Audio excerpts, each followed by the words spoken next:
Shaolin monks had zero modern strength equipment, no barbells, no machines, no protein shakes, and yet they built some of the most functional strength ever documented. How? They never trained a muscle by itself, not a single isolated lift, in 1,000 years of tradition. Instead, movements that forced the whole body to work as one, minutes in horse stance, until their legs stopped shaking from pure will, carries and crawls, until their whole frame moved like a single, locked unit. Here's something most people don't know. One of these 6 movements looks like nothing, almost embarrassing to do in public, and it may build more real strength than anything else on this list. Here's why your training isn't working. You've been chasing bigger numbers on a machine that locks your joints into one safe, predictable path. Your body never learns to hold itself together under real chaos.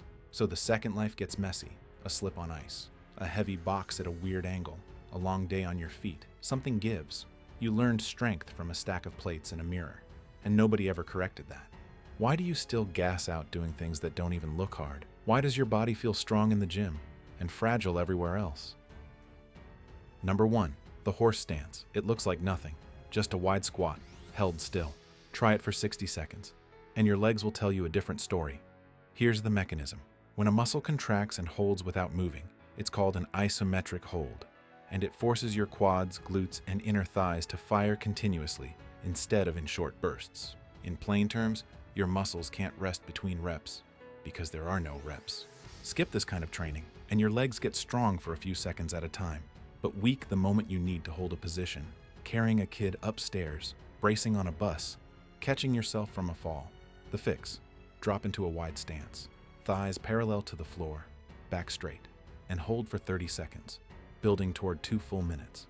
The bonus payoff: this single exercise builds the mental toughness to stay calm and still when your body is screaming to quit, which carries into everything else you do. Number 2, and this one exposes a weakness almost instantly: the Hindu squat.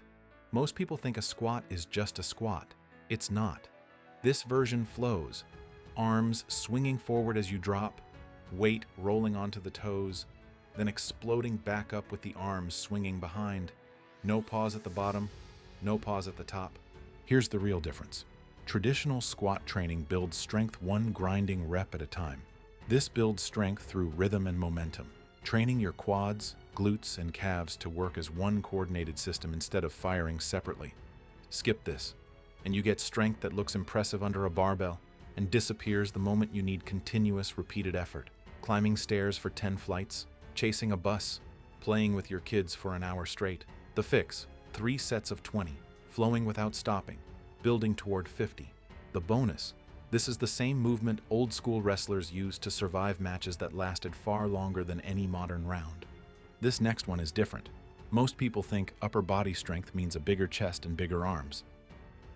Number 3, the Hindu push-up. This one sweeps through multiple positions in a single rep, instead of locking you into one straight line. Start in a downward dog position. Sweep forward low to the ground like diving under a bar, then press up and forward into an arched, open chest position, and reverse back. Here's the unfair truth nobody tells you.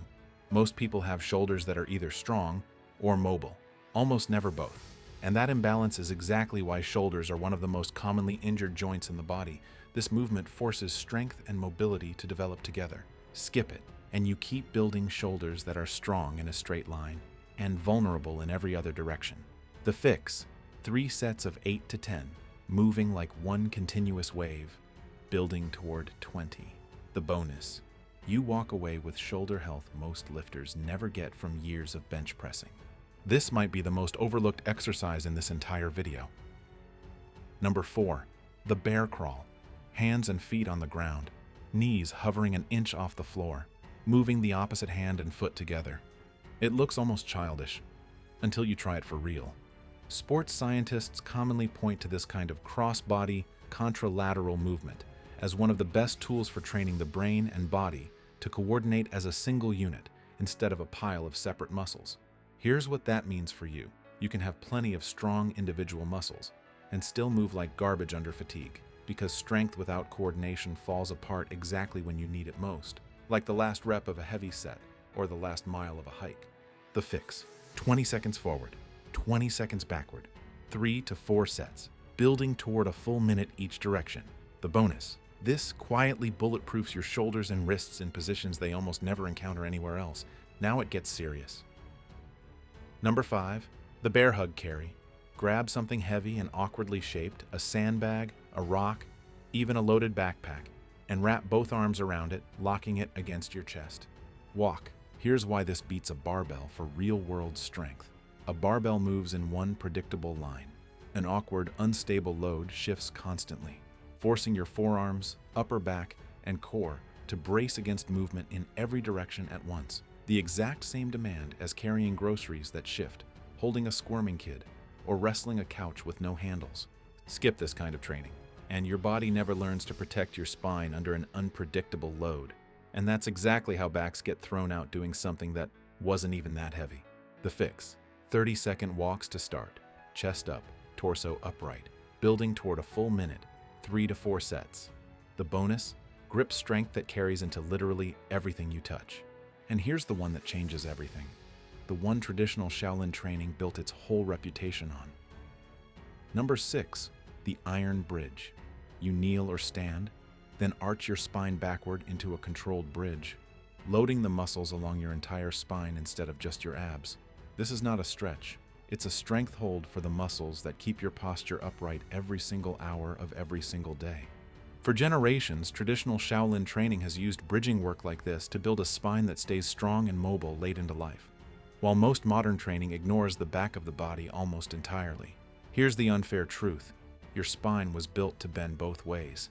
And if you only ever train it bending forward, sitting, crunching, hunching over a phone, the muscles that hold you upright quietly weaken until one wrong reach throws your whole back out. Skip this, and you're building a strong front and a neglected, vulnerable back. The fix, and this one matters, start small. A supported bridge with your shoulders on a bench or your hands on the ground for support, holding for 10 to 15 seconds, only progressing depth and duration over weeks, never rushing it. The bonus payoff is the one that lasts longest: a spine that still moves freely when everyone else your age has gone stiff. Here's the whole thing in 10 seconds. Horse stance, hold it still. Hindu squats, flow, don't grind. Hindu push-ups, sweep, don't lock.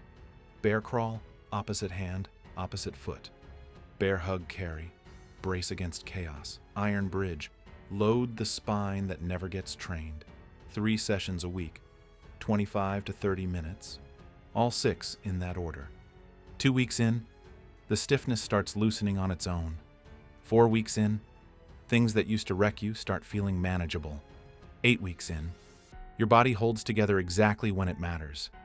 Tired, off balance, under a load nobody planned for, and it doesn't fold. Which of these 6 were you already doing wrong? Tell me the number.